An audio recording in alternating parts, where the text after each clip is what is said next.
네, 참 좋으신 주님을 찬양합니다.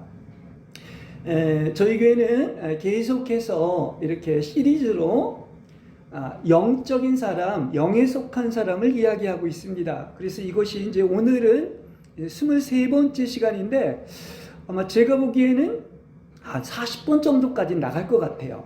근데 이제 이것을 여러분이 다 이게 듣고 나면은 확실하게 그 신령한 사람, 다시 말하면 영에 속한 사람이 무엇인가를 여러분은 알게 될 것입니다.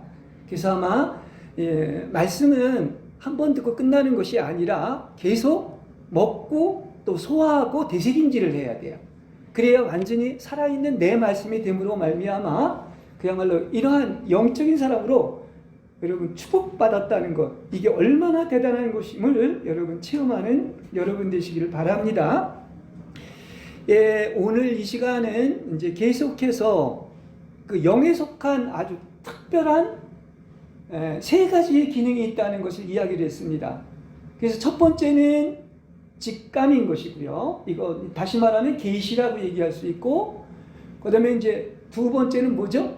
교통입니다. 이건 그 경배나 교통이나 같은 의미를 가지고 있고요. 이제 오늘 얘기하는 게 그 마지막 세 번째 시간으로 바로 양심입니다. 뭐라고요?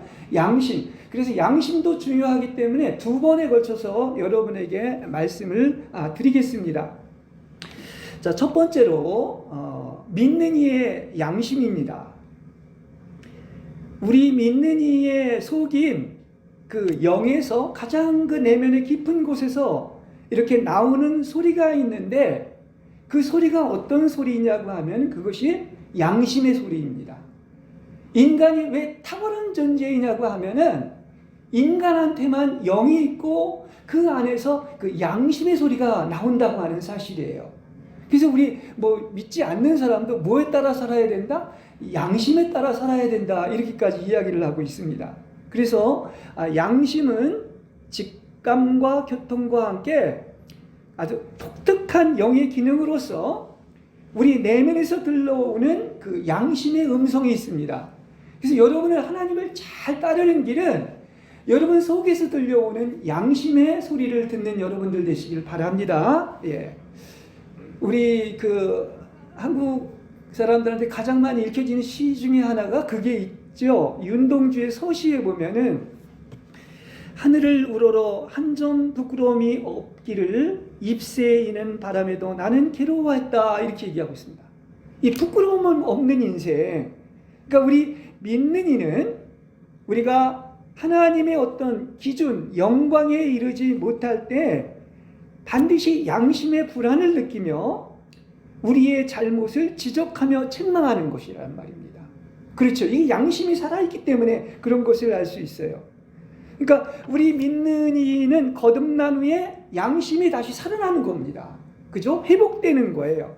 그래서 예민해지고 또 우리의 양심은 주 예수 그리스도의 보혈의 피로 말미암아 깨끗이 씻어진 것입니다. 그래서 정결하게 되었다고 성경은 이야기하고 있죠. 그러니까 양심의 기능이 점점 더 살아날수록 가장 예리한 느낌을 갖게 되어서 어떤 일을 할 수 있느냐? 오직 성령의 뜻에 따라 일할 수 있게 되는 것입니다. 무슨 얘기인지 알겠죠? 그러니까 성령을 따라 일하려면 그것은 바로 뭐냐? 양심이 깨끗해질수록 성령을 따라서 우리는 살 수 있게 되는 것입니다. 그래서 성령은 이렇게 성령에 거룩하게 하고 새롭게 하는 역사는 사람 안에서 바로 양심이 하는 일과 서로 관계되고 연결된다고 하는 거예요. 그죠? 성령을 따르는 것은 또한 양심을 따르는 것이다. 이렇게도 이야기를 할 수 있겠습니다. 만일 성령에 따라 행하려 한다면, 그래서 우리는 우리 속에서 들려오는 양심의 음성에 주의하지 않을 수가 없는 것입니다. 당연히 우리는 양심의 지위를 내어주고 양심에 따라 행하는 것이 바로 영적인 영역 안으로 들어갈 수가 있는 거예요. 뭐를 따라 행한다? 양심에 따라서 이렇게 한다는 사실인 것입니다. 그래서 당연히 믿는 이의 양심은 뭐죠? 죄를 미워하고 더러운 것을 책망하고 선한 것을 사모하고 추구하게 되는 것이죠. 그래서 성령께서 싫어하시는 방면을 만일에 우리가 생각하고 그거를 행하려 한다면 내 안에서 들려오는 음성이 있는 거예요. 어떤 음성이 있느냐면 양심은 즉시 항의를 제기하고 부끄러워하고 불안을 느끼게 되는 거죠. 양심이 살아있을수록 그렇게 되는 것입니다. 그래서 우리는 양심이 어떻게 해야 된다? 깨끗해져야 되는 것이죠. 그죠? 뭘로 깨끗해졌어요? 그리스도의 보혈로 깨끗해진 겁니다. 그래서 우리의 양심이 깨끗해질수록 어떤 일이 있다? 더 이상 책망과 참소가 없어지게 되는 것이죠. 그래서 이런 책망과 참소가 없어졌을 때, 완전히 사라졌을 때 이게 바로 완전한 구원이다. 이렇게 이야기를 할 수 있겠습니다.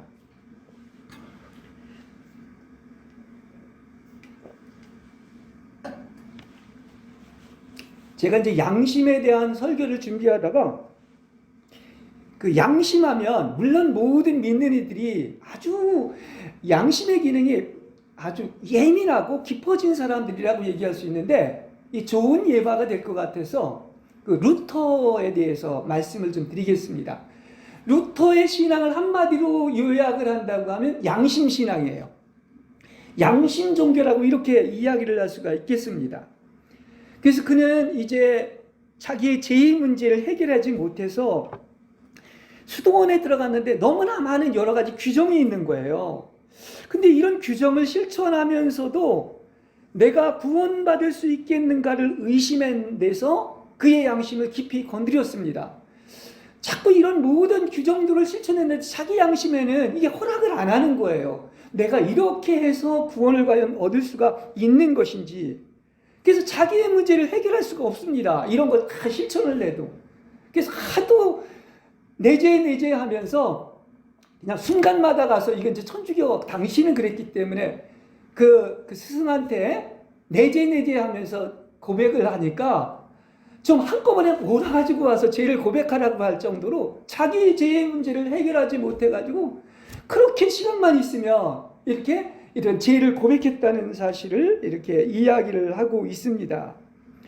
그래서 자기의 죄 때문에 이렇게 진노의 하나님으로 다가오는 그 양심의 고통으로 말미암아 그는 매일 심한 영적인 전투를 치른 거예요.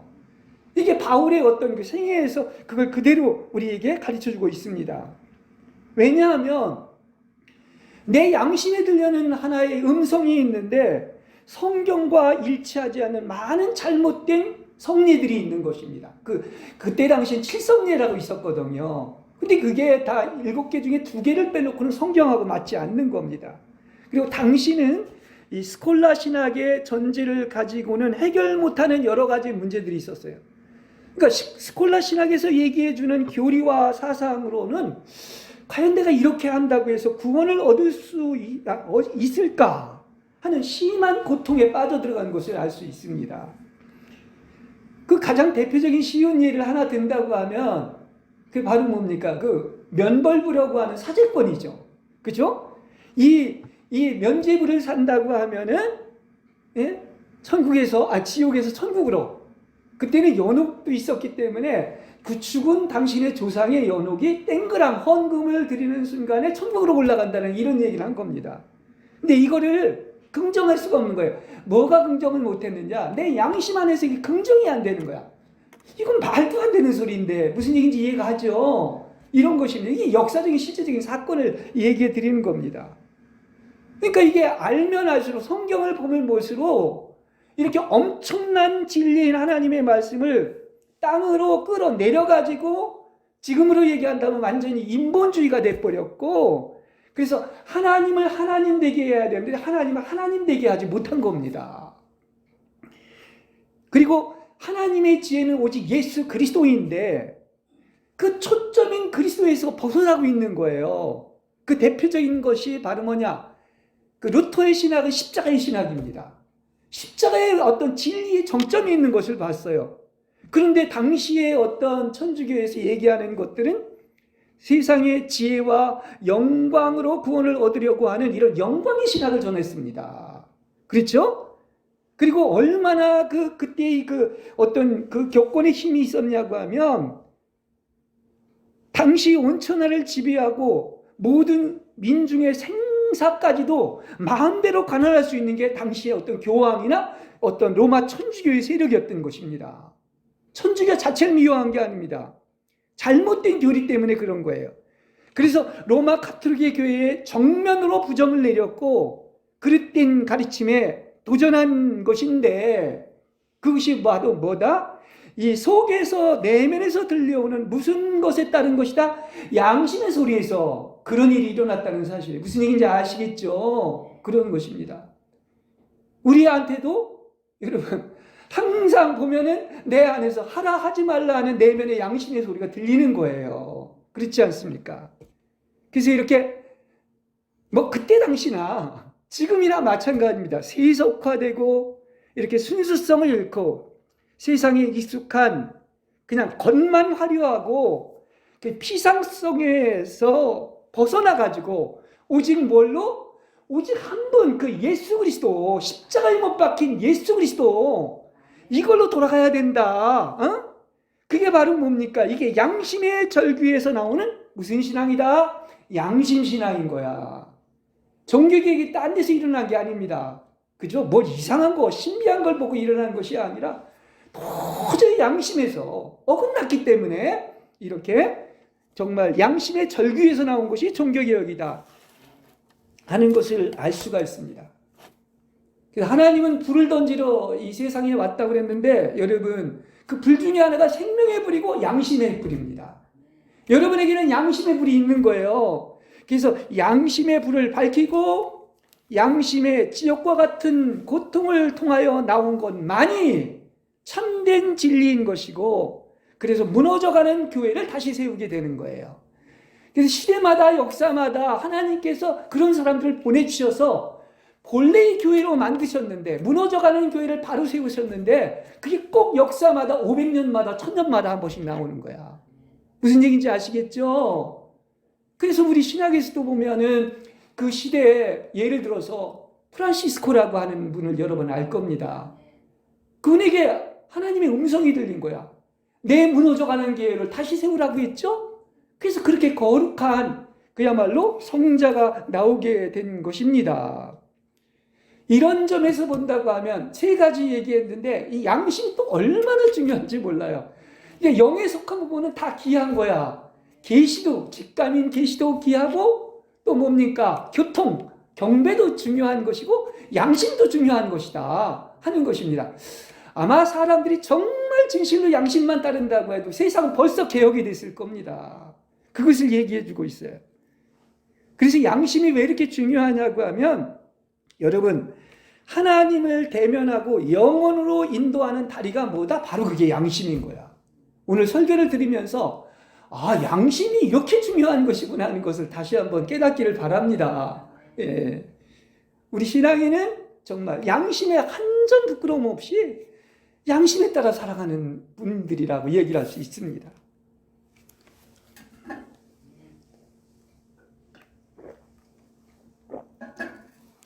자, 그 다음에 두 번째로 양심과 구원의 관계입니다. 우리가 아직 죄인 되었을 때 우리의 영은 죽어 있습니다. 그렇죠? 그러니까 영의 기능이 죽어 있으니까 하나님과 대화를 못하는 거예요.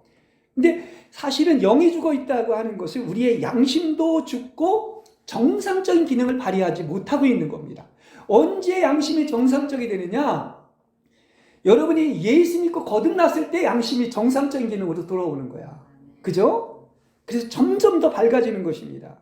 자, 성경에 보면 선악을 알게 하는 지식나무의 열매를 먹음으로 말미암아 영의 기능인 직감과 교통은 완전 죽어버렸습니다. 이거 심각한 문제예요. 그러니까 하나님하고 만나질 못하는 거예요. 교통하질 못하는 거예요. 그렇지만 유일하게 양심은 뭐라고 해야 하느냐면, 이게 잠자고 있을 뿐 선악을 분별하는 능력, 이 양심의 기능은 여전히 작용을 하고 있어요. 타락한 사람에게도. 무슨 얘기인지 아시겠죠? 예, 그렇습니다. 그래서 이거 성경에 보면 이렇게 그 이야기를 하고 있죠. 로마서 2장 14절에서 15절에 보면은 율법이 없는 이방인들이, 믿지 않는 사람들이죠. 사람의 본성에 따라 율법의 일들을 행한다면 비록 그들에게는 율법이 없어도 자기가 자기에게 율법이 된다. 이거 제 얘기 아니에요. 성경 얘기 그대로 얘기하는 겁니다. 그렇죠? 그래서 이런 사람들은 그들의 마음에 율법이 기능이 기록되어 있다는 것을 보여주고 있는데 그게 어디에 기록되어 있는 것입니까? 양심에 기록이 되어 있는 거예요. 믿지 않는 사람에게 있어서도. 그래서 양심이 그것을 증언하고 그들의 이성이 서로 고발하거나 변명을 하기도 하는 겁니다. 그렇죠? 그래서 비록 인간은 타락했지만 어떤 사람이든지 선을 행하려고 하는 본성은 가지고 있는 거야. 근데 타락한 육체가 있기 때문에 원하는 선은 행치 아니하고 원하지 않는 악을 행하는 거예요. 이거 다 성경 얘기입니다. 그렇죠? 예. 그래서 이렇게 사람의 양심은 하나님께서 창조하신 본성과 일치하고 사람은 양심으로 말미암아 선악을 분별할 수 있다는 얘기인 것이죠. 그래서 믿지 않는 사람도 우리가 무슨 영화를 보거나 뭐죠? 그 권선징악이 이걸 보면 막 박수를 치고 하는 게 선악을 분별하는 능력이기 때문에 그렇다 이야기를 할 수가 있습니다. 자, 그렇다고 해서 사람의 양심이 살아있는 건 아닙니다. 사람의 양심이 살아있다는 뜻은 무슨 얘기냐? 이건 영의 기능이기 때문에 성경에서 살아있다는 말은 이 거듭난 새 영에 하나님이 들여오셨을 때만이 어떤 것입니까? 양심이 살아나는 거예요. 무슨 얘기인지 아시겠죠? 그러니까 하나님의 생명이 있을 때만이 그분을 영접해서 우리가 거듭나고 하나님의 생명이 있을 때만이 바로 그게 살아난 겁니다. 그렇지 않은 것은 다 죽은 거예요. 비록 기능은 있다 할지라도.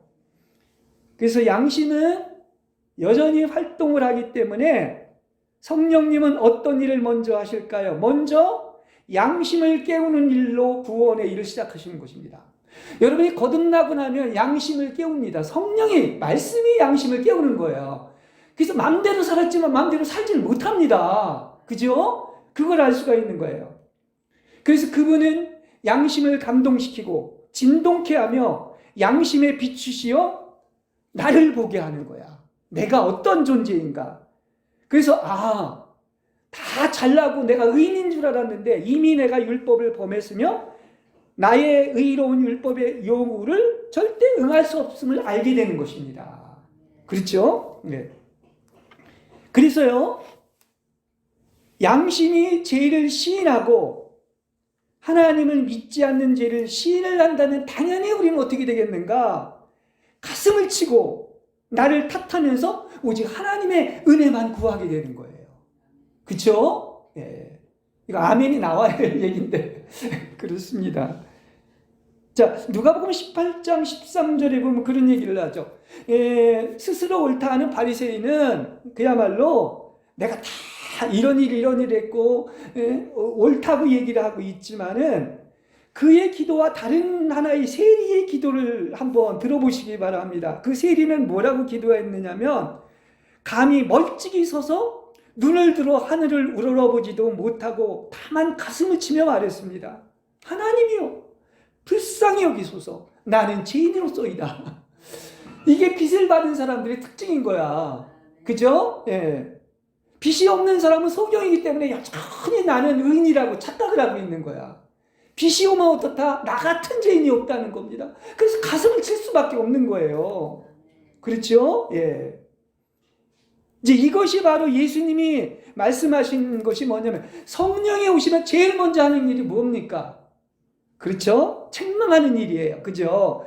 그 요한복음 16장 8절에 보면 성령이 와서 제일 먼저 하는 것이 뭐냐? 죄에 대하여, 나의 죄에 대하여, 의에 대하여, 심판에 대하여 세상을 책망받게 하신다. 가책받게 하신다는 거예요. 성령이 여러분을 제일 처음 하는 일이 바로 뭐다? 죄인인 나를 책망하는 일을 한다는 거야. 그렇죠?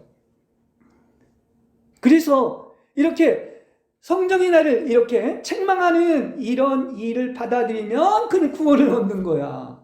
그렇죠? 근데 이러한 일을 거절하는 죄인은 아무도 구원받을 가능성이 없는 겁니다. 말씀이 꽂히면 어떻게 됩니까? 가슴을 치며 내가 죄인이라는 것을 고백할 수밖에 없는 거예요. 그 사도행전에서도 왜 베드로가 이렇게 3,000명, 5천만한테 어떻습니까? 메시지를 전하니까 가슴을 치며 회개하지 않습니까? 그렇지, 이게 성령의 일이라는 것을 알 수가 있는 것입니다. 그렇죠? 그래서 성령은 이렇게 두 가지, 하나님의 율법의 빛을 죄인의 양심에 비추면 어떻다? 죄를 알게 되는 거야. 율법의 기능은 죄를 아는 거야. 아, 내가 죄인이 아닌 줄 알았는데 죄를 아는 거야.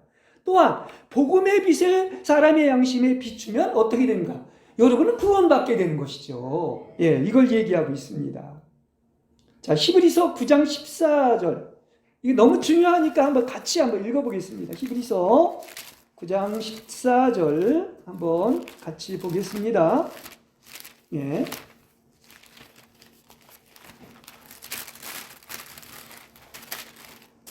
자, 다 같이 읽겠습니다. 9장 14절 시작.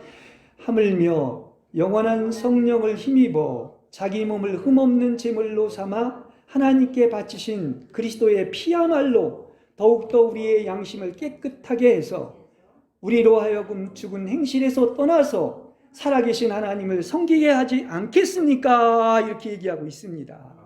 그렇죠? 얼마나 복된 말씀입니까?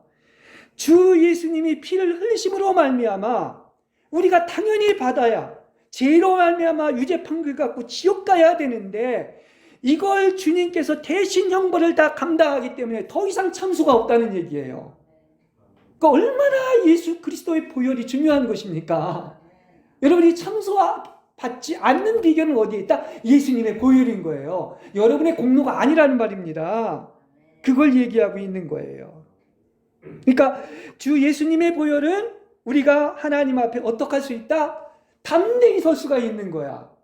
하나님 앞에 나올 때마다 우린 죄인이죠. 한 번도 죄를 안 범하면 얼마나 좋겠습니까? 그러니까 주일날 올 때마다 하나님을 만나려면 어떻게 되겠습니까? 먼저 예수 그리스도의 보혈로 말미암아 이런 죄 저런 죄 범했습니다. 그리고 믿음으로 하나님 앞에 나올 수 있는 거야. 그러면 하나님을 만나게 되는 거예요. 그렇지 않습니까? 그러죠. 그래서 주 예수님의 보혈이 어디에 뿌려졌냐면 여러분의 양심에 뿌려지는 거야. 그러잖아요. 여기 보혈은 어디에 뿌려졌다? 여러분의 양심에 뿌려져서 깨끗하게 된다. 이렇게 하고 있는 것입니다. 그러니까 구원의 확신은 이렇게 양심의 소리가 이제 예수님의 보혈에 의해서 더 이상 죄의식이나 가책이나 책망이나 참소가 없어지고 잠잠하게 되는 것입니다. 그렇죠? 그러니까 예수의 보혈이 얼마나 중요한지 몰라요. 이 능력이 있습니다. 그렇죠? 모든 가책과 부끄러움과 참소를 잠잠하게 만들어 버리는 거예요. 그렇죠? 그 만일에 여러분이요 예수를 믿다가도 보혈을 의지하지 않고 믿지 않는다면 또다시 참소가 들어옵니다. 사탄은 여지없이 여러분을 참소합니다. 그러니까 그때마다 언제나 뭐예요? 보혈의 피를 여러분 뿌리시고 의지하시길 바랍니다. 그렇죠? 그래서 이러보건대 율법의 엄격한, 율법은 우리에게 죄를 이제 가르쳐 주는 것이고, 율법의 엄격한 빛이든 복음의 사랑스러운 빛이든 모두 어디에 비춘다? 바로 여러분의 양심에 비추는 거야. 그쵸? 예. 딴 데 바깥에 혼이나 이런 육체에 비추는 게 아닙니다. 그래서 여기 그러지 않습니까? 이 9장 14절이 이렇게 중요하다고 하는 것은 그리스도의 피만이 여러분의 양심을 아주 정결하게 했다. 그렇죠? 그렇게 얘기하지 않습니까? 그리스도의 피가 우리의 양심을 얼마나 정결하게 하겠습니까? 할렐루야. 그렇죠. 네. 그런 것입니다. 그래서 이 구절은 그리스도께서 우리의 양심을 어느 정도까지 이르게 하느냐 하는 것을 언급하고 있습니다. 여러분 굉장히 중요한 얘기들이에요. 이게 사실 굉장히 내면적인 영적인 깊은 얘기이기 때문에 쉽게 알아들 수 없지만 하나님의 계시가 임하면 알아듣게 되는 것입니다. 예, 그래서 어떻다는 것입니까? 지금 9장 14절을 반복해서 중요성이 있기 때문에 얘기하는 것은 그분의 피는 여러분의 양심을 깨끗이 씻을 수 있으며 또 뭐라고 그랬습니까? 죽은 행실에서 벗어나게 할 수 있다는 거야. 네, 그렇죠? 그러면 이제 여러분 나를 보시기 바랍니다. 오늘 나의 양심에 참소가 있는가 없는가? 그죠? 이걸 보시기 바랍니다. 만일에 내 안에 아직도 책망이 있고 양심의 참소가 있다면은 당신이 구원을 얻은 바는 아직 완전하지 않은 거예요. 그렇습니다. 이걸 스스로 우리 양심 안에서 증거하고 있는 거야. 그러니까 우리의 양심은 그분의 피로 깨끗해져서 더 이상 어떻다? 꺼리낌이 없어야 돼. 이게 양심에 흠전티가 없이 아주 맑고 깨끗한 상태인 거죠. 그때 진정한 평화가 있습니다. 예. 근데 우리는 어때요? 죄를 안 범하면 좋겠지만은 항상 거슬리는 어떤 것이 있을 때마다 많은 때 책망이 오고 가책이 오고 또 참수로 괴로워하게 되는 것입니다. 이게 하나님이 여러분에게 주신 양심의 기능인 거야. 그러니까 이것을 오히려 감사해야 됩니다. 그런 게 없다면 양심에 화인 맞고 짐승보다 못한 삶을 살게 되는 거예요. 그렇지 않습니까? 정말 다시 한번 얘기하지만 그분의 피는 여러분의 양심을 씻습니다.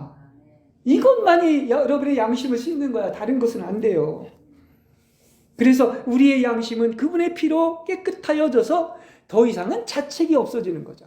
그때 이제 정말 고요하고 잠잠해지고 평안해지는 것입니다. 그래서 우리의 양심이 예수님의 보혈로 씻음받음으로 더 이상 양심에 참소가 없을 때 당신이 받은 구원은 완전한 것입니다. 여기까지 이르는 거예요. 여러분 더 이상 계속해서 이렇게 도약을 하고 성장을 해서 더 이상 내 안에 양심에 참소가 없다면 이건 참 복받은 거 아니겠습니까? 그렇죠? 예. 그래서 하나님은 어떻다? 우리는 못하지만 하나님은 여기에까지 이르게 하실 줄 믿습니다. 이것이 여러분이 완전한 구원을 이루는 겁니다. 그렇죠?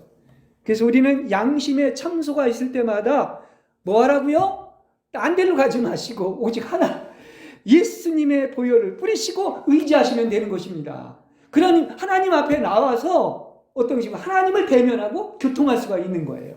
네. 그러니까 우리에게 스스로 물어보려했죠. 나한테 지금 참소가 있는가 없는가. 더 이상 양심에 참소가 없는 것은 그만큼 여러분이 정결하게 되었다는 거예요. 그렇죠? 바라기는 여러분에게 조금 더 양심에 참소가 없기를 바랍니다. 자, 그 다음 세 번째, 양심과 교통입니다.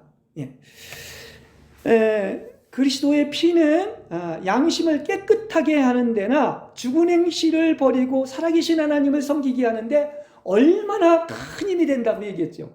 그래서 9장 14절을 내가 중요하다고 얘기한 겁니다. 여기서 우리는 또 양심과 하나님과 우리 사이에 있는 그 교통과 관계가 있다는 것을 볼 수가 있는 것입니다. 그렇죠? 그래서 믿는 이가 하나님과 교통하고 섬기려면 그의 양심이 보혈로 정결케 되어야 됩니다. 씻음 받아야 되는 거죠. 그러니까 여러분이 예배에 나올 때마다 어떤 것입니까? 죄가 있다고 하면 보혈을 믿고 의지한다면 여러분의 양심이 깨끗해지는 것이지요. 그래서 믿는 이가 새 생명을 영접하고 직감이 살아나 하나님을 섬기는 것과 양심이 피의 씻음을 받을 필요가 있다는 것은 동시에 일어나는 일인 거예요. 관계가 있는 것이죠. 그러니까 양심과 이렇게 직감 안에서의 교통은 이 관계는 나눌 수가 없는 것이죠. 함께 일어나는 일인 것입니다. 히브리서 10장 22절에 보면 우리 마음은 그리스도의 피가 뿌려져 악한 양심에서 떠났고 우리의 몸은 맑은 물로 씻어졌으니 진실한 마음으로 확신에 찬 믿음을 가지고 지성소로 나아갑시다. 이렇게 얘기하고 있습니다. 있죠? 네.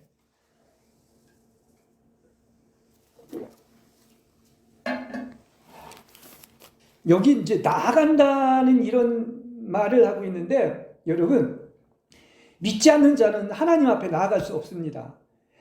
새 영이 하나님이 들어와서 거듭난 사람만이 하나님 앞에 나가는 거예요. 예, 그렇습니다. 그래서 여기 하나님께 나아간다는 것은 하나님과 교통하기 위해서 지성소인 영으로 들어가는 거예요. 그걸 얘기합니다. 그죠? 그래서 믿는 이는 살아난 직감을 통해 하나님을 경배하는 것이죠. 그게 경배예요. 이게 지금 예배드리고 있는 겁니다. 하나님을 만나고 가는 거예요. 영과 영이 만나는 거예요. 그래서 직감으로 하나님과 교통하는 것의 기초는 어디에 있다? 이렇게 양심의 악을 씻는 것에 있음을 보여주는 겁니다. 예배는 날마다 이런 거야. 예. 그렇죠? 그래서 우리의 양심에 꺼리낌이 있다, 참소가 있다, 책망이 있으면 이거 하나님과 교통할 수 없는 것이죠. 예.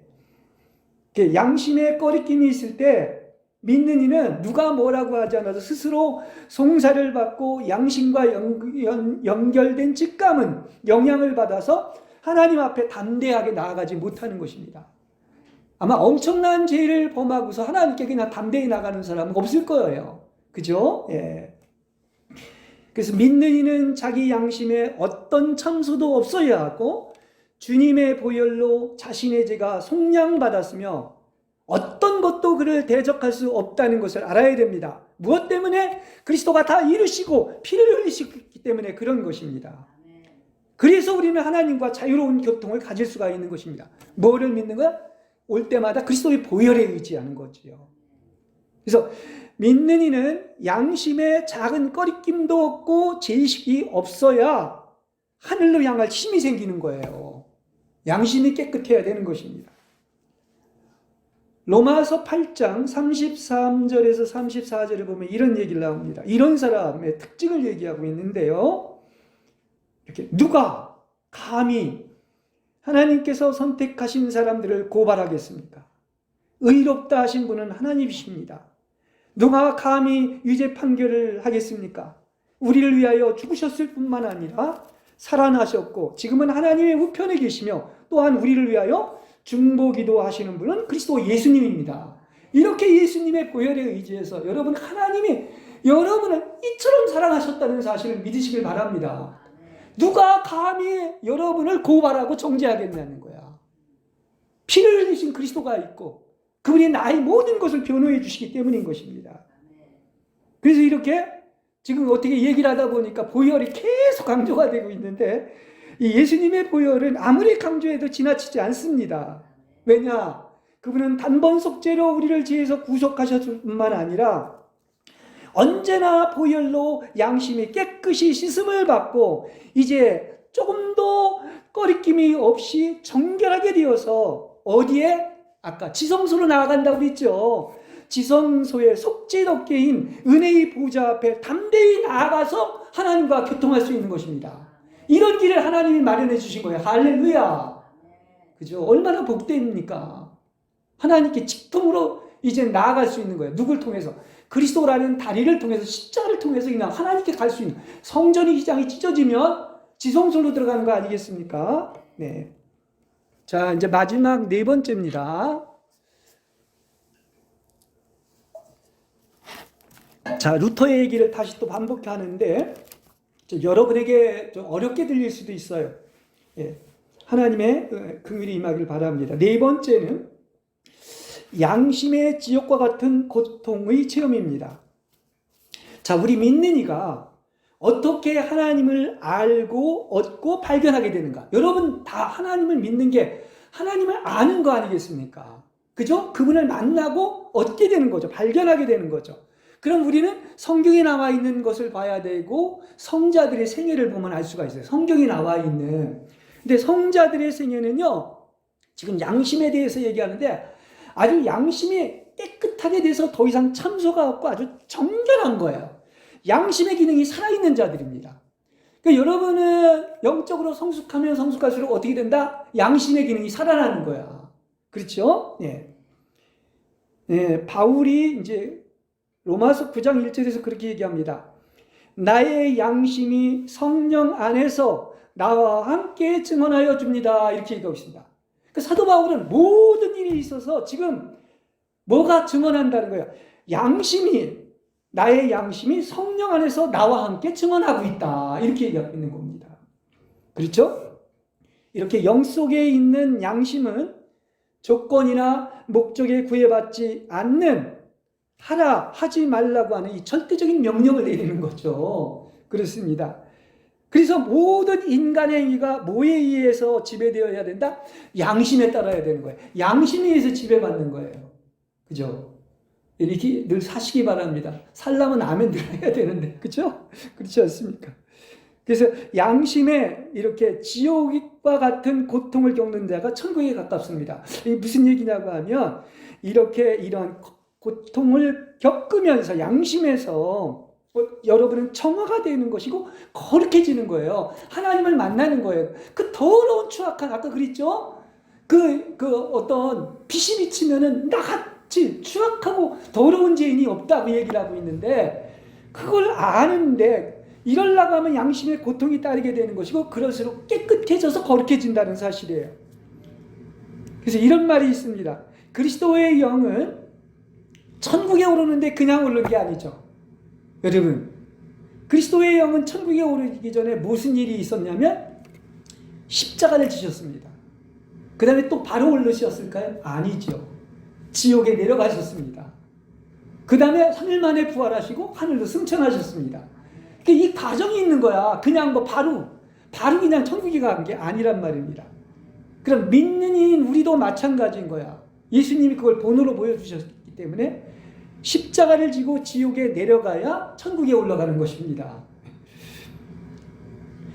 그래서 왜 믿지 않는 사람은 제 맘대로 살아도 놔두는데, 왜 의인은 이렇게 고난이 많고 또 어떻게 지옥을 경험하며 그 지옥에서 위로받지 못하고 어떻게 천국으로 옮겨지느냐, 이 원리가 여기 있는 것입니다.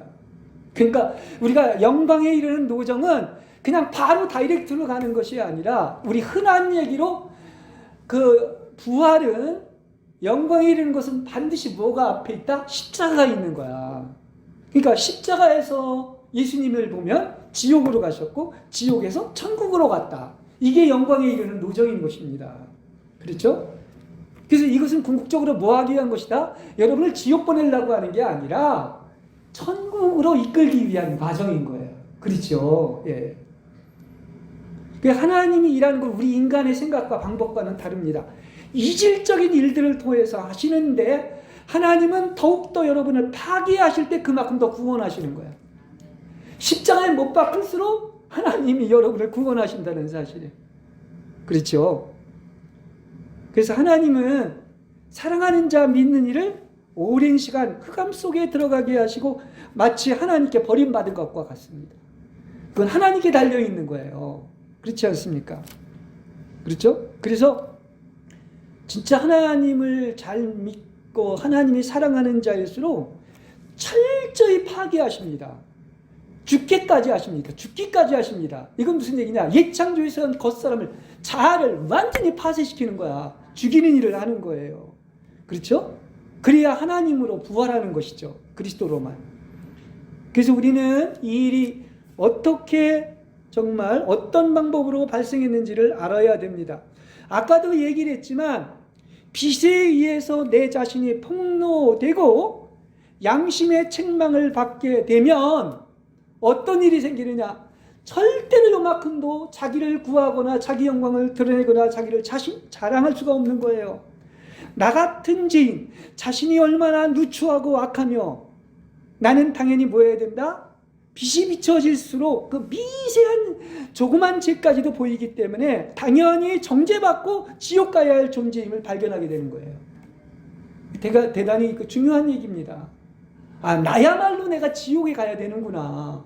근데 이렇게 하나님의 값없는 은혜로 엄청난 축복을 받았구나, 이처럼 사랑을 받았구나 하는 것을 발견하게 되는 것입니다. 아, 내가 스스로 의인이라고 하는데 어디 그런 정말 주님을 찾겠고 참된 회개가 있겠습니까? 그죠? 이렇게 하나님이나 사람으로부터 나는 위로받을 자격이 없고 자신을 멸시하는 데까지 이르러서 이제 자기가 사는 지구가 자기를 받쳐들 만한 자가 못 되고, 그래서 모든 피조물이 자신에게 등을 돌리고 자신을 심히 괴롭히며 복수하며 그에게 닥친 모든 고난과 고통은 당연하다고 생각하는 거예요. 정말 자기가 죄인이라는 것을 알수록 그렇게 여기는 것입니다.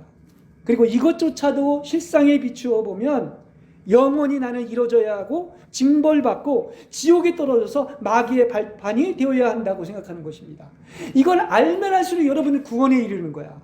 왜냐? 나는 그러한 존재였는데 이렇게 나를 값없이 구원에 이르게 하시고 이렇게 큰 상급을 주셨다는 것을 안다면은 정말 하나님만을 찾고 하나님을 사랑할 수밖에 없는 것입니다. 이것이 바로 뭐다? 죄와 자아의 심판에 대한 그 양심의 지옥과 같은 고통에 공명하고 양심에 찬소하는 죄에 대한 참된 회개가 있는 거예요.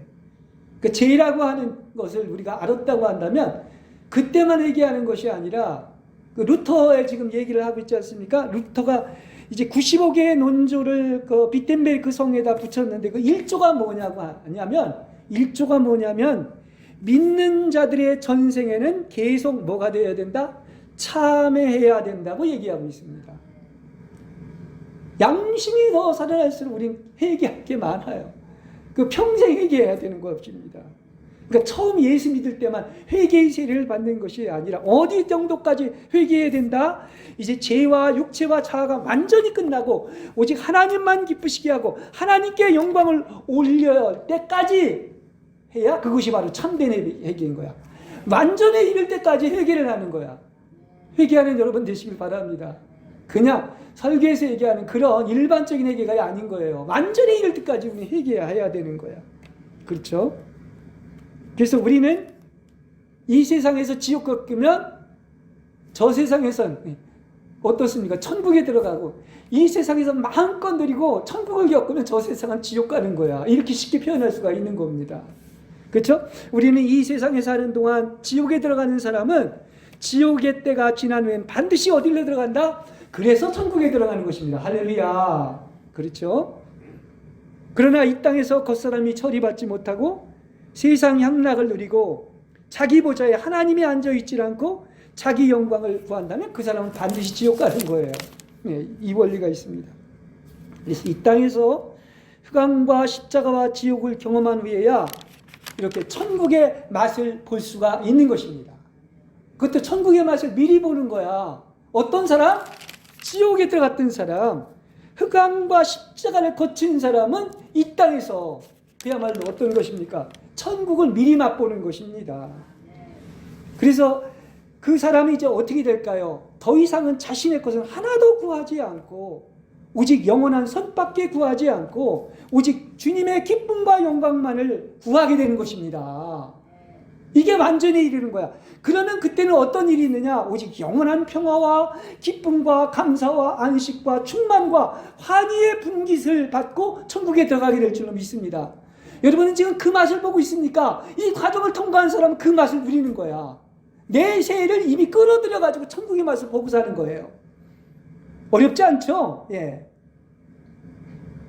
그래서 이와 같이 지옥에 있다가 천국에 들어간 사람은 그 다음부터는 지옥에 있건 천국에 있건 어떻게 됩니까? 어느 쪽에 있어도 좋고 다 안전한 거예요. 그렇죠? 예. 그래서 이러한 신앙의 가장 높은 경지는 어떤 이유나 조건이나 원인이나 까닭 없이 하나님만이 절대선이고 하나님만이 옳고 그분만이 절대 의지이기 때문인 것입니다. 그렇죠? 그것을 믿습니까? 네. 그러니까 모든 것이 다 뭡니까? 그분의 뜻인 하나님의 의지에 달려있다는 사실을 믿으시기 바랍니다. 우리가 믿는 하나님은 그런 하나님이에요. 여러분에 따라서 달라지는 분이 아닌 거야. 그분만이 절대의지입니다. 제가 그랬죠? 루터가 얻은 하나님은 그냥 공짜로 얻은 하나님이 아니다. 그렇게 치열한 전쟁을 통해서 얻은 하나님이라고 그랬잖아요. 뭐 어떤 전쟁? 양심의 어떤 고통의 지옥을 통해서 몸소 체득한 것이기 때문에 그는 이렇게까지 이야기를 하고 있습니다. 뭐라고 얘기하느냐 하면 그 95개 논조의 해설에서 이런 얘기가 나오는데 나는 오늘날에 이르기까지 양심의 이러한 종류의 형벌의 두려움을 맛본 자가 얼마나 많이 있겠습니까? 나도 한 사람을 아는데 누구를 얘기할까요? 자기 자신을 얘기하는 거야. 짧은 순간이었지만 치열한 지옥과 같은 고뇌를 견디었음을 증거하고 있습니다. 이거 자기 간증이에요. 그것은 어떤 입으로도 말할 수 없고 그것이 반 시간만이라도 아니 한 시간에 10분의 1만 계속 뛰어도 사람은 전혀 견디지 못하고 모든 뼈는 다시 와에 뛰어버리라고 생각될 만한 그러한 고뇌였습니다. 1시간에 반이면 30분이고 1시간에 10분의 1이면 6분인데 그것이 더 이상 지속된다면 자기의 뼈는 완전히 녹았을 거라는 거야. 와야 됐을 거라는 것입니다. 그래서 그가 얻은 하나님은 이렇게 그야말로 치열한 영적 전쟁을 통하여 얻은 그런 하나님이고 그래서 완전히 기독교를 당시에 성경에서 얘기하는 그 하나님이 아니라 새로운 신관을 건설한 거야. 그러니까 새로운 하나님을 완전히 이해한 겁니다. 그 성경의 본질로 돌아간 것이죠. 그렇죠? 예. 우리가 아는 하나님은 어떤 하나님이냐? 바울이 그러잖아요. 오직 십자가에 못 박힌 그 예수, 그 복음 말고 다른 걸 전하면 저주를 받는다. 너무나 많은 복음이 참된 복음, 성경이 얘기해주는 하나님을 만난 것이 아니라 다른 복음, 다른 주, 다른 예수를 얘기하고 있는 거야. 아, 이걸 분별할 줄 안다면, 그렇죠? 얼마나 중요한 건지 몰라요. 예. 그래서 루터는 이렇게 구원에 대한 회의에 사로잡히고 실망을 겪었습니다. 자신의 죄에 대하여 자기의 양심에 한치의 용서도 없이 추궁에 들어오는 하나님의 진노에 대해서 이렇게 죽음의 공포를 계속해서 겪은 겁니다. 예. 그래서 그의 내적 생애 기록에서 나 같은 죄인이 어떻게 은혜로운 하나님을 전치할 수 있겠는가? 어떻게 내가 선한 양심으로 죽음과 대결하겠는가? 그래서 이렇게 지금 양심을 얘기하고 있는데 양심과 죽음은 하나님과 대면하는 두 계기가 된 거야. 하나님을 만나는. 그죠? 사람은 죽잖아요. 여기에 대해서 여러분 심각한 생각을 해보셨습니까? 그래서 하나님은 양심을 통하여 말씀을 하시고 내가 충과 대면했을 때 하나님을 믿고 알고 만나는 그 구원을 얻는 것이 얼마나 엄숙한 일인가를 경험하였습니다. 이거 같이 엄숙한 일이 없는 거야. 온천을 다 얻었다 할지라도 여러분 죽어서 지옥 간다면 그건 그거 같이 두려운 일이 어디에 있겠습니까? 엄숙한 거야 신앙생활이. 그렇게 뭐 룰랄라 하면서 쉽게 신앙생활할 수 있는 게 아니라는 사실입니다. 이렇게 양심과 죽음은 우리를 어디로 인도한다? 영원으로 인도하는 두 다리가 되는 것입니다. 다음 주에는 제가 이제 죽음의 공포에 대한 얘기를 말씀드리겠습니다. 그래서 일생을 거쳐서 그의 양심을 공격해오는 그 무엇이 있었습니다. 그게 이제 루터는 야간 전투라고 그래요. 왜냐? 어두움의 어떤 사탄하고의 어떤 전쟁이라고 얘기할 수 있기 때문에 그때마다 그를 여지없이 수치와 불안에 몰아넣고 양심의 지옥과 같은 형벌의 두려움을 맛보는데 이제 이것을 갖다 그 유명한 이제 루터는 이걸 암펙퉁, 독일어로 암펙퉁인데 이걸 우리말로 번역하면 고통의 시련 혹은 유혹인 것입니다. 이걸 잘 말해주는 게 히브리서예요. 12장에 보면은 하나님을 사랑하는 아들들에게는 뭐를 맛보게 하시느냐? 고통의 시련을 맛보게 하시는데 이건 뭐하게 하기 위한 하나님의 거룩함에 동참하게 하도록 하기 위한 것이라는 거예요. 그죠? 그러니까 이거는 징계인데 어떤 징계야? 좋은 사랑의 징계인 겁니다. 여러분을 천국으로 이끌려고 하는 거예요. 그런 것이 없으면 다 뭡니까? 가짜고 사생자라는 거야. 여러분은 아들들이기 때문에 반드시 이런 일이 있다는 겁니다. 그렇죠? 그래서 루터는 이렇게 고통의 시련을 거치지 않은 것이 가장 나쁜 것이라고 하였는데 왜냐하면 고통의 시련이 없는 것은 뭐 하는 것이다? 양심이 잠자는 거예요. 그렇죠? 예. 근데 이게요, 루터 얘기만이 아니라 성경에 나오는 이렇게 성자들의 생애는 바로 이런 경험을 다 한 거야. 그리고서 진짜 하나님을 만난 거야. 그래서 심지어 그럽니다. 시간 중에 저 세상 가서 지옥 가는 게 아니라 산채로 지옥에 들어가는 이렇게 양심의 고뇌를 경험하였는데 이렇게 하나님이 사랑하는 자들은 성경에 나오는 야곱처럼 다윗처럼 또 바울처럼 이렇게 하나님이 다루셔가지고 하나님을 만나게 하시는 것입니다. 그렇죠? 그래서 하나님이 사랑하는 큰 그릇들은 이 같은 투쟁 가운데 탄생하는 것입니다. 이게 새로 낳는 과정이야. 한 생명을 새로 완전히 낳는 것은 이러한 어떤 애를 낳을 때 진통이 있는 것처럼 이런 어떤 진통이 있는 것입니다. 그래서 여러분 양심의 이러한 종류의 형벌을 맛보고는 것은 정말 사랑하는 하나님이 믿는 자들에게는 사랑하는 자들에게는 결코 우연이 아닙니다. 이것이 바로 여러분을 사랑한다는 증거임을 믿으시기 바랍니다. 이런 게 없으면 그건 사생자요. 그렇지 않습니까? 그래서 루터가 몸소 체득한 하나님은 이 고통의 시련을 통하여 세워진 감추어진 하나님으로서 성경에 계시된 바로 그 하나님, 다른 하나님은 없어요. 유일한 그 하나님을 만난 것이고 이 고통의 시련의 원형이 바로 어디에 있느냐면 그리스도의 십자가에 있는 거예요. 그래서 십자가 외에는 전하지 않는다고 한 것입니다.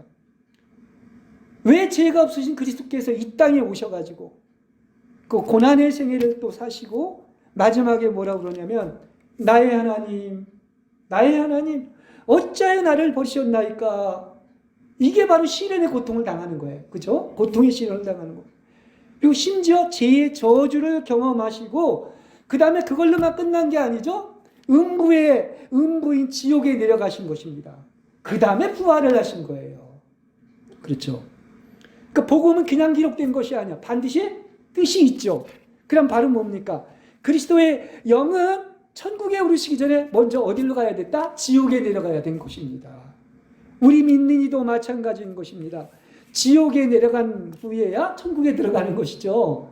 그러니까 이 땅에서 이 지옥을 체험하면 천국에 가는 것이죠. 십자가에 못 박히면 부활이 있는 것입니다. 사무엘상 2장 6절에 보면 여호와는 죽이시고 살리시며 스올에 내려가게 하시고 거기서 올라오게 하십니다 하는 말이 있습니다. 그러니까 순서를 보면 항상 죽이신 다음에 살리시고, 이 스올은 이건 이제 음부 혹은 지옥이라고 번역할 수 있는데 지옥에 내려가게 하신 다음에 거기서 올라오게 하는 거예요. 지금까지 얘기한 게 다 제가 지어낸 게 아닙니다. 성경을 그대로 여러분한테 얘기를 하는 겁니다. 그래서 이렇게 그리스도는 이 고통의 시련 혹은 유혹을 절대 복종으로 이기고 승리하셨습니다. 할렐루야. 네. 우리는 불합리하고 역설이며 바로 이질적인 것, 이렇게 땅에서 버려진 것은 하늘에서 높여지는 것이고 땅에서의 자처는 하늘에서의 승진인 것입니다. 하늘로 도약하고 올라가려고 하면 이 땅에서 굴욕을 당하고 완전히 좌천되시기 바랍니다. 좋은 쪽에서 누리지 마시고. 그래서 이렇게 십자가와 공경과 양심의 지옥과 같은 고통을 맛보는 것이 바로 뭐라고요? 우리를 사랑하는 증거라는 사실을 아시기 바랍니다. 아니 왜 다 반대를 얘기하십니까? 근데 이게 진리야. 그죠? 이질적인 걸 통해서 하나님 불합리하고 역설적인 것을 통해서 이야기하고 있다는 사실인 것입니다. 여러분 이제 확실히 아셨죠? 나를 사랑하는 증거가 이 세상에서 뭐 잘되고 복받고 부자가 되고 하는 게 절대 아니야. 이건 동아에서가 아니라 구복사상입니다. 그건 인본주의예요. 오히려 그것은 두려워할 일이에요. 그건 지옥 가야 되는 것입니다. 정반대 얘기를 하고 있고 그리스도가 그렇게 살다 가셨습니다. 할렐루야. 그렇죠? 그래서 이게 이론이 아니에요. 제가 지금 얘기하는 것이 실제인 것입니다. 이 고통의 시련을 통해 몸소 복음을 체득하고 하나님을 얻은 사람은 반드시 뭐가 있느냐? 영적인 느낌이 있습니다. 어떤 영적인 느낌이 있느냐면 나 같은 지인을 구원하셨을 뿐만이 아니라 나를 이처럼 사랑하고 있다는 것을 알게 되는 거야. 이게 그냥 낮은 단계에서 하나님이 나를 이만큼 사랑하는지 몰라요. 근데 이걸 겪어보고 난 사람은 정말 하나님이 절대적일 수밖에 없는 거야. 왜? 많은 사람이 철이 어떻게 나는지 아십니까? 자식도요, 이 고생해본, 그리고 오히려 배척을 받아본 자식이 더 효도한다고 하는 것처럼 여러분, 값어치 있는 일일수록 대가가 있고 어떤 것입니까? 고난을 당해야 진짜가 있는 겁니다. 귀한 것일수록 그런 것입니다. 그렇죠? 그래서 영적인 느낌이 바로 뭡니까? 아, 하나님은 진짜 내 안에 살아계시고 나에게 또 그 양심을 따라서 말씀을 하시며 또 이렇게 나를 엄청 사랑하고 있구나, 이걸 느끼게 되는 겁니다. 여러분, 하나님이 여러분 안에 계셔서 여러분을 그토록 사랑하는 것을 느끼십니까? 이게 바로 영적인 느낌인 거야. 하나님이 나를 사랑하는가 안 사랑하는가? 그렇다면 더 이제 전진해야 되겠죠? 올라가야 되겠죠. 그래서 이게 결코 우연일 수가 없고, 이렇게 하나님이 나를 사랑한다는 것은 뭐냐? 피상적인 게 아니야. 겉에 보이는, 루터에게도 처음에 경험했던 나의 죄 때문에 영원한 진노가 있었는데 그걸 한꺼풀 벗겨놓고 나니까 그 안에 감추어져 있는 것이 있는데 그게 바로 뭐냐? 하나님의 진노의 그 뒤에는 하나님의 영원한 자비와 긍휼과 사랑이 있었던 것입니다. 할렐루야. 그러니까 이걸 보시기 바랍니다. 쉽게 설명을 하면 태양은 영원히 있죠. 근데 구름에 가리면 안 보이잖아요. 구름 보시지 마시기 바랍니다. 구름 배후에는 언제나 찬란히 빛나는 태양이 있는 겁니다. 그러니까 그 구름만 딱 벗어나면 뭐가 보여? 찬란한 태양이 보이는 거예요. 바로 이 원리와 똑같은 것입니다. 그래서 이렇게 낮아지면 높여지고 죽으면 살고 지옥 가면 천국 가는 이 비밀스러운 이 십자가의 원리. 그래서 그리스도가 그렇게 사셨고 절대 순종으로 승리한 그리스도의 승리가 곧 나의 승리인 것입니다. 이게 바로 이긴 자로서, 이긴 자는 어떻습니까? 천국을 미리 맛보기 때문에 나를 이처럼 사랑한다는 것을 알아요. 이런 사랑의 느낌이 있습니다. 그래서 이처럼 나를 사랑하는 것을 느끼기 때문에, 그래서 이제 이토록 좋고 아름다운 하나님을 믿고 있기 때문에 여호와는 나의 목자시니 내게 조금 더 부족할 것이 없습니다. 이러한 고백을 하게 될 줄로 믿습니다. 할렐루야.